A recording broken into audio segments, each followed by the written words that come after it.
जी खालिद चिश्ती साहब, क्या कहेंगे आप ख्वाजा आसिफ के इस बयान पर? बहुत शुक्रिया इमरान साहब और ज़ैनब, आपने इनवाइट किया। देखिए, ये कोई सरप्राइज़ नहीं है जो डिफेंस मिनिस्टर कह रहे हैं। वो इसलिए है कि हिंदुस्तान के साथ जो अफगानिस्तान की कोलैबोरेशन, ख़ास तौर पे तालिबान की जो पिछली हुकूमत थी, उसके दरमियान और इनके दरमियान बड़ी क्लोज राब्ता था। और उस वक्त पाकिस्तान क्योंकि इकनॉमिकली स्ट्रगल कर रहा था, जो अनफॉर्चुनेटली आज भी हम स्ट्रगलिंग मोड में ही हैं, हिंदुस्तान ने ये स्ट्रैटेजी एज अ टूल की थी कि पाकिस्तान को टू फ्रंट या टू प्रॉन्ग थ्रेट किया जाए। टू प्रॉन्ग का यही मतलब है कि एक हम ईस्टर्न साइड पर हमें थ्रेट होने चाहिए और एक वेस्टर्न साइड पर अफगानिस्तान की तरफ से भी हम पर प्रेशर होना चाहिए।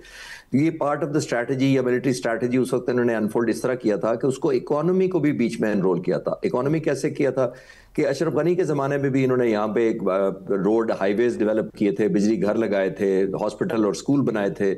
उसका दो फायदा होता था। एक ये है कि गवर्नमेंट जो है वो oblige होगी और उनकी गुडविल आम लोगों में डेवलप होगी, और दूसरा आम लोग ये समझेंगे कि असल सही मानों में हमारा हिंदुस्तान दोस्त है। तो ये उन्होंने उस वक्त की कोशिश की थी। आपने अगर लफ्ज़ों को गौर करें, कल उनके जो फॉरेन मिनिस्टर हैं और जो अफगानिस्तान के फॉरेन मिनिस्टर हैं, खासतौर पर इंडियन फॉरेन मिनिस्टर जयशंकर ने क्या कहा, उन्होंने कहा कि हम रिवाइव कर रहे हैं हमारी जो ट्रेडिशनल हमारी जो दोस्ती है, एक। और दूसरा उन्होंने कहा कि कॉमन थ्रेट जो हमें है, हम उसके खिलाफ हम इकट्ठे हैं। तो कॉमन थ्रेट कौन सी है? आप इसमें कोई रॉकेट साइंस नहीं है। तो ये एक बहुत लॉन्ग पेंडिंग एक इंडिया की ख्वाहिश थी कि पाकिस्तान को टू फ्रंट प्रेशर में रखा जाए। तो ये उसी की मुझे कंटिन्यूएशन नजर आ रही है। बट इंशाल्लाह ताला अब लोग मुत्तहिद रहे पाकिस्तान के और आर्म फोर्सेस पे कॉन्फिडेंस रखें। इंशाल्लाह ताला हम हर तरह की डिजाइन को न्यूट्रलाइज करेंगे इंशाल्लाह। अच्छा सर, चिश्ती साहब ये फरमाइएगा कि वजीर दिफा ख्वाजा आसिफ ने यह भी कहा है, बल्कि दावा किया है कि बानी PTI इमरान खान ने अपने दौर में हज़ारों तालिबान को पाकिस्तान ला के यहाँ पे उनको सेटल किया। क्या आप भी ख्वाजा साहब के इस बयान को इंडोर्स करेंगे?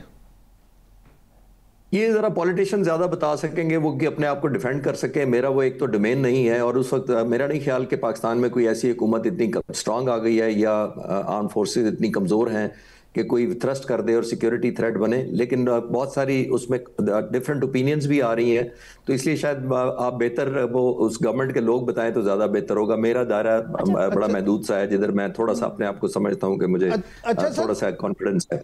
अच्छा सर, जैसे कि बात हो रही थी पहले अफगान वजीर के दौरा भारत की, तो अफगान वजीर जो गए हैं वहाँ वजीर खारजा, ये फरमाइएगा कि क्या जिस तरह से कुछ जो हैं तज़कियाकार उनके मुताबिक उनका ये दौरा पाकिस्तान के लिए दचका है, क्या वाकई ऐसा है?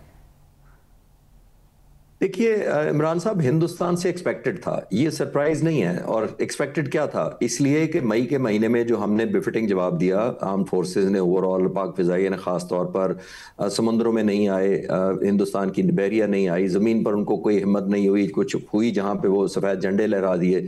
हवा में मुकाबला हुआ तो उनके 85 जहाज़ों में से 7 वापस लैंड नहीं कर पाए। तो हिंदुस्तान के पास क्या ऑप्शन है? एक ये है कि मीडिया के थ्रू ये करते रहो कि हम अभी पाकिस्तान को सबक सिखाएंगे, ऑपरेशन सिंदूर ख़त्म नहीं हुआ। 5 महीने बाद भी इंडियन एयरफोर्स चीफ को ये नहीं पता कि 10 जहाज़ मारे थे कि 12 मारे थे। मतलब आप कोई किसी सब्जी की दुकान पर तो नहीं गए कि आपको पता नहीं है कि आपने क्या खरीदा है। आप एक इतनी बड़ी एयरफोर्स के जिसमें कुछ 1100 जहाज़ हैं, उसके एयरफोर्स के चीफ हैं, और 5 महीने बाद भी आपको डाटा या इनपुट आपकी इतनी एक्यूरेट नहीं है कि आप ये बता सके कि आपने कितना नुकसान किया दुश्मन का। एक बात तो उनके पास ऑप्शन ही कोई नहीं है। और हिंदुस्तान के पास टॉप प्रायोरिटी यही थी कि अब किसी तरीके से प्रॉक्सी वॉर में और एक 2 डायमेंशनल, जैसे मैंने कहा, पाकिस्तान को एंगेज किया जाए, और ऐसी लड़ाई में एंगेज किया है पाकिस्तान को जो नजर ना आए। ये जो इमरान साहब टेररिज्म होता है, आप मेरे से ज्यादा जानते हैं, आप सीनियर जर्नलिस्ट हैं, तो आप ये ज्यादा जानते हैं कि ये टेररिज्म जो होता है इसको चैलेंज करना बड़ा मुश्किल होता है, क्योंकि ये ऑनगोइंग होता है। इसमें इनिशिएटिव जो है वो दुश्मन के पास होता है, जो टेररिस्ट प्लान करता है, टाइमिंग्स उसके पास होते हैं, लोकेशन टारगेट की किसको टारगेट करना है उसके पास होता है, मीन्स उसके पास होते हैं कि उसने डिवाइस कोई लगानी है, खुद करना है, सुइसाइड बॉम्बर करना है, खुदा ना खास्ता ये क्या करना है। तो ये सारे इनिशिएटिव टेररिस्ट की तरफ होते हैं। तो ऐसी जो फिनोमेना है उसको काउंटर करने के लिए बहुत मैसिव आपको फोर्स चाहिए होती है।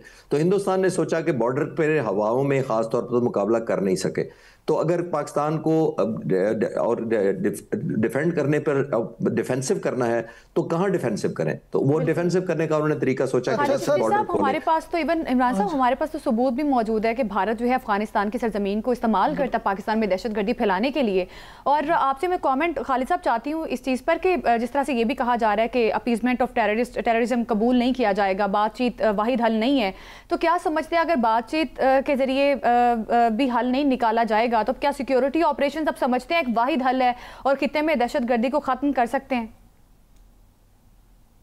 देखिए ज़ैनब, दुनिया बहुत बदल गई है। ये पुराना ज़माना या कोल्ड वॉर का नहीं है कि जो बयानियां देगा या एक तरफ है तो दूसरे की तरफ आप नहीं हो सकते, वो ज़माना चला गया। देखिए अब दुनिया लॉजिकल बात सुनना चाहती है और ख़ास तौर पर पाकिस्तान की पोजीशन अब बहुत स्ट्रांग है एज़ कम्पेयर टू मई से अप्रैल 2025 की निस्बत।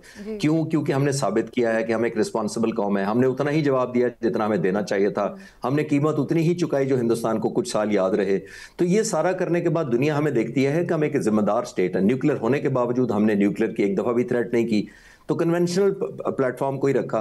तो ये सारा करने के बाद अब आप ये नोट करें कि दुनिया हमारी बातों को लॉजिकल समझती है।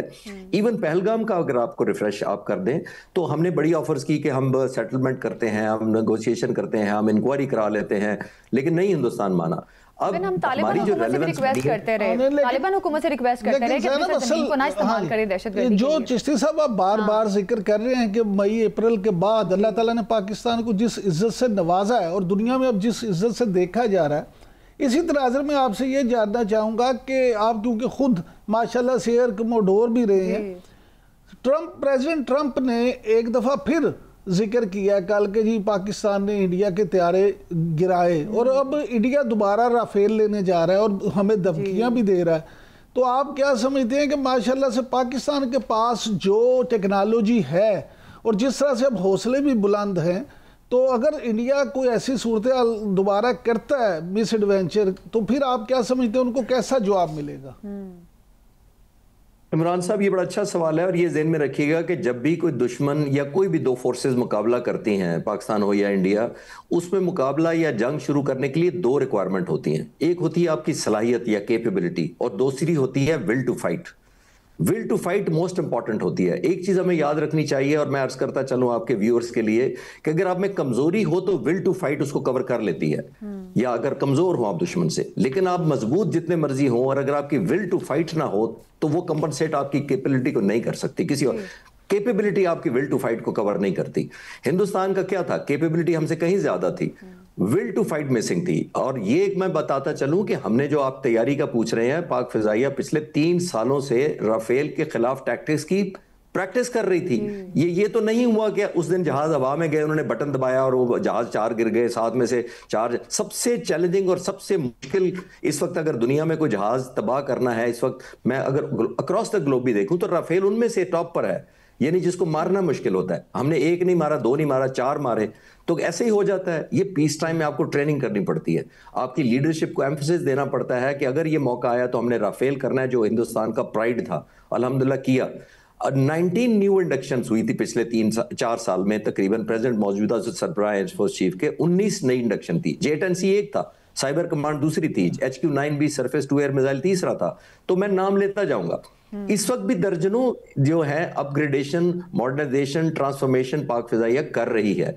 तो मैं ये बताता चलूं आपके चैनल के तवज्जुह से, मेरी आवाज बहुत छोटी है, लेकिन देखिए पाकिस्तान एयरफोर्स को आप 5 महीने के अंदर आपने कोई हिंदुस्तान एयरफोर्स ने कुछ नहीं इंप्रूव कर लिया कि जो कम बैक करके एंगेज करे।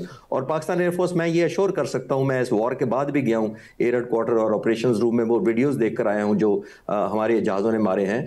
पाकिस्तान एयरफोर्स बहुत आगे मूव कर रही है दिनों के हिसाब से, बिकॉज वो समझते हैं कि हमने ये पिछला जो कर दिया वो तो हिंदुस्तान को पता लग गया, अब हमने नया सरप्राइज क्या पुल करना है। इंशाल्लाह वक्त आएगा तो फिर हैरान करेंगे इंशाल्लाह ताला, अल्लाह की ब्लेसिंग और सर इंशाल्लाह। लेकिन सर यहाँ पे ज़हीर अहमद बाबर साहब जो हैं, उनको भी क्रेडिट देना चाहिए पूरी कौम को कि उन्होंने जिस तरह से ये फ़िज़ाइया को ना सिर्फ ये कि जदीद तरीन उस फ़िज़ाइया में चेंज किया, बल्कि उनका पहले दिन से ये टारगेट था कि अगर खुदा न खास्ता ये मामला होता है तो राफेल को किस तरह से टैकल किया जाएगा। दूसरी बात सर ये फरमाइएगा कि इंडिया का एक झूठ मजीद सामने आ गया है कि जो उनकी खातून पायलट थी शिवांगी सिंह, वो भी अचानक से मीडिया के सामने नमोदार हो गई हैं, तो इस पे आप क्या कमेंट करेंगे? क्योंकि पहले तो इल्जाम लगाते रहे कि शायद हमारे पास है, तब तो वो सामने आ गए, इनका एक और झूठ बेनकाब हो गया। और वो इमरान साहब आप तो ज़रा, और ज़ैनब आप ज़रा सीरियस जर्नलिस्ट हैं और एंकर पर्सन है। कुछ लोगों ने मुझे लाइटर नोट पे पूछा था यही, जब उन दिनों में शिवांगी का क्या हुआ है 2-3 महीने पहले, तो मैं हंस पड़ा। तो वो क्योंकि आपने लाइटर सवाल किया तो आपके व्यूअर्स को थोड़ा लाइटर ही रखे, इतनी सीरियस बातें हमने कर ली हैं। तो मैं उस प्रोग्राम में 2-3 महीने पहले एक दो प्रोग्राम में हंस पड़ा। तो उन्होंने कहा सर आप हंसे क्यों हैं? मैं कहा क्योंकि ये सवाल बड़ा थोड़ा हंसने वाला है, तो आप भी। तो उन्होंने कहा फिर भी आप बताएं क्यों हंसे हैं? मैंने कहा जब हमने अभिनंदन पकड़ा था तो इतनी खैरियत आपने नहीं पूछी थी उसकी, लेकिन आप शिवांगी पकड़ी है जो कि नहीं पकड़ी। और मैं उसी वक्त से कह रहा हूं कि हमारे पास नहीं है कोई इंडियन एयरफोर्स की कोई खातून पायलट, बल्कि कोई भी नहीं है, क्योंकि ये मुकाबला ही बियॉन्ड विजुअल रेंज मिसाइल से हुआ। हिंदुस्तान को तकरीबन 30-40 किलोमीटर से नजदीक आने की हिम्मत ही नहीं हुई। तो फिर जाहिर है नतीजा यही निकलना था कि जो गिरने थे पायलट और जो गिरे भी वो उन्हीं के अस्पतालों में एडमिट हुए, और जो जान से गए वो अपने ही वहीं पर गिरे थे, अपने सरजमीन पर ही। अच्छा, क्योंकि मैं लास्ट जुमला कहता होता हूँ, लास्ट में एक जुमला जरूर कहता होता हूँ, मैं अंग्रेजी में कहता हूँ, मैं कोशिश करता हूँ उर्दू में। मैं कहता होता हूँ कि मैं अपने मुल्क के लिए मरना चाहूंगा, लेकिन मैं पहले चाहूंगा कि मेरा दुश्मन अपने मुल्क के लिए पहले मरे। बिल्कुल ठीक।